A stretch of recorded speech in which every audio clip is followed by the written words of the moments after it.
नमस्कार साथियों, स्वागत है आपको अपने चैनल आर.एस. डायमंड ऑफिशियल में। साथ ही आज का वीडियो बहुत ही कमाल का होने वाला है, चूँकि साथ ही आज मैं आपके साथ उन तमाम बातों को शेयर करूंगा जो नए नियमावली के तहत अर्थात कह सकते हैं शिक्षकों की बहाली जो 7वें चरण में एक बड़ा बदलाव हो रहा है। इसके तहत शिक्षक भर्तियों का मेरिट किस प्रकार से बनेगा, मेधा सूची का निर्माण कैसे होगा और साथ में ही नए नियम के आधार पर अगर शिक्षकों की बहाली होगी तो कितने सारे प्रतिशत जो है शिक्षक भर्ती के मेधा अंक में गिरावट आ सकती है या बढ़ोतरी होगी, इसको भी लेकर के बात करेंगे।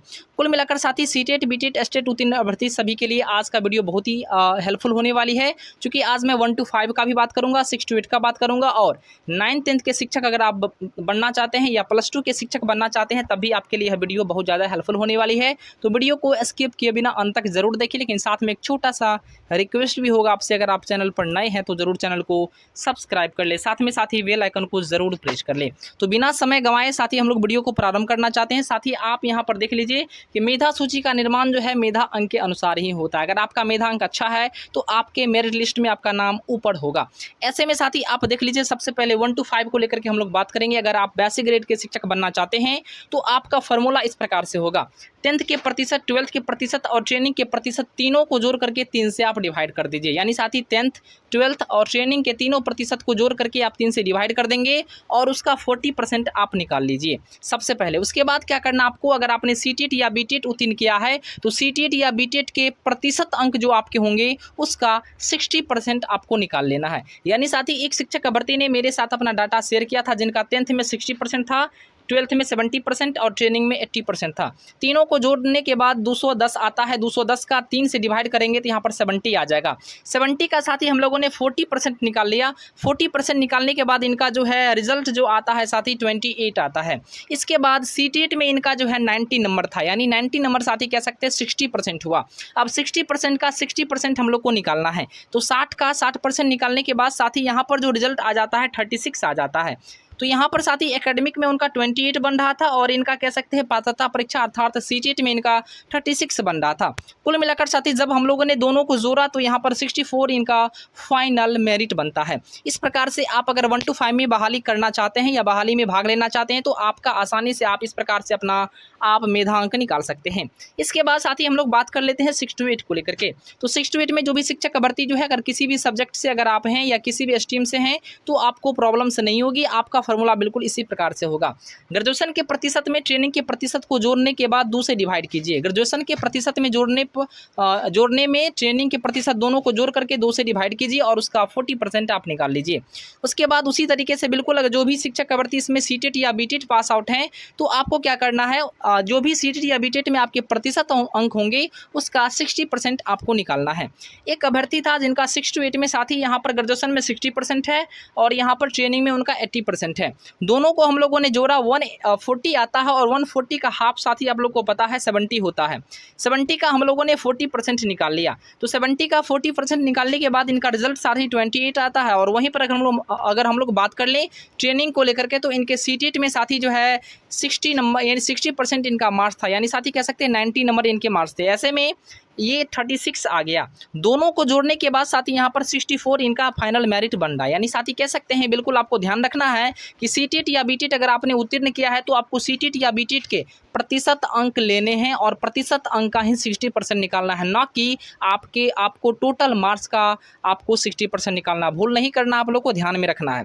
इसके बाद साथ ही आइए हम लोग बात कर लेते हैं 9th 10th के शिक्षक अगर आप बनना चाहते हैं, यानी साथ ही अगर आपने STET उत्तीर्ण किया है तो भी आपकी वीडियो आपके लिए हेल्पफुल होने वाली है। जरूर आप लोग अंत तक देखिए। तो साथ ही 9th 10th के शिक्षक यानी हाई स्कूल के शिक्षक बनने के लिए आपके पास योग्यता जो है ग्रेजुएशन रहना चाहिए और ट्रेनिंग रहनी चाहिए, यानी ट्रेनिंग के रूप में आपका बीएड होना चाहिए। तो साथ ही यहाँ पे ग्रेजुएशन के प्रतिशत और ट्रेनिंग के प्रतिशत को जोड़ने के बाद 2 से डिवाइड करना है और उसका 40% निकाल लेना है। उसके बाद STT के जो प्रतिशत अंक होंगे उनका 60% निकालना है।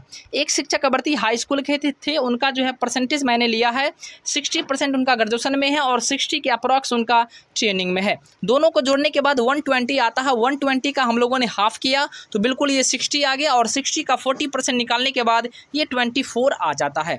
इसी तरीके से वह जो है STT क्वालिफाइड थे पेपर 1 में, तो पेपर 1 में इनका जो है 60% मार्क इनका STT में था। तो STT में इनका 60% मार्क का हम लोग 60% निकाल लेंगे, यानी साथ ही 6 के 36 यानी यहाँ पर कह सकते हैं 36 इनका जो है ये आपका पात्रता परीक्षा वाला इनका आ गया। कुल मिलाकर दोनों को जब हम लोगों ने जोड़ा तो यहाँ पर 60% इनका फाइनल मेरिट बन रहा है।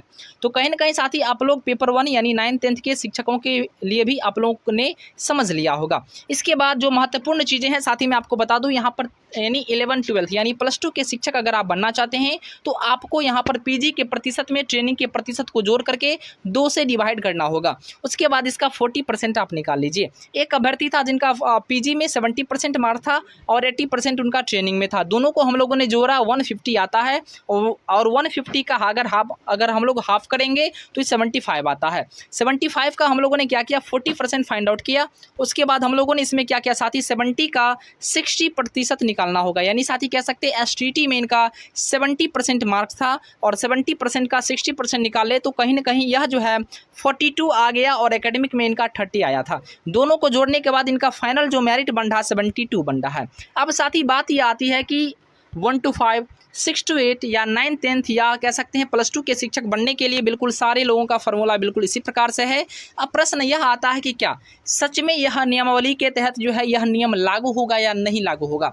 साथ ही फिलहाल मैं आपको बता दूं इस पर विभाग का कोई पुष्टि नहीं हुआ है, लेकिन जल्द ही आपको इस प्रकार का पुष्टि भी देखने को मिल जाएगा। लेकिन बात यह आती है कि इनमें किन अभ्यर्थियों को फ़ायदा मिलेगा और किन का नुकसान होगा। साथ ही इसमें फ़ायदा उन अभ्यर्थियों को होगा जिनके सीटेट, बीटेट या एसटेट में ज़्यादा से ज़्यादा मार्क्स हैं। यानी जिनके सीटेट या बीटेट में या एसटेट में उनके ज़्यादा मार्क्स हैं उनको ज़्यादा से ज़्यादा बेनिफिट मिल रहा है। अगर जिनके एकेडमिक में ज़्यादा है या कह सकते हैं एकेडमिक में ज़्यादा है लेकिन सीटेट या बीटेट या एसटेट में उनके मार्क्स कम हैं तो उनको यहाँ पर समस्याएं हो रही है। ऐसे में साथ ही 29 जुलाई को जो अपडेट आया था आप लोगों ने देखा था पेपर के माध्यम से, इसमें नए फार्मूला के तहत शिक्षकों की बहाली को लेकर के एक बड़ी अपडेट छपी थी और आशा भी है कि यही नियम आपको 7th फेज शिक्षक बहाली में लागू भी होने जा रहा है, जहाँ तक जो है अनुमान लगाया जा रहा है। कुल मिलाकर साथ ही आप लोग को वीडियो सारा चीज़ समझ में आ गया होगा। इसके बाद भी अगर आपको कोई समस्या है तो मुझे कमेंट करें, मैं आपके कमेंट का जवाब देने का प्रयास ज़रूर करूँगा। तब तक के लिए धन्यवाद। देखते रहिए RS डायमंड ऑफिशियल को। जय हिंद, वंदे मातरम।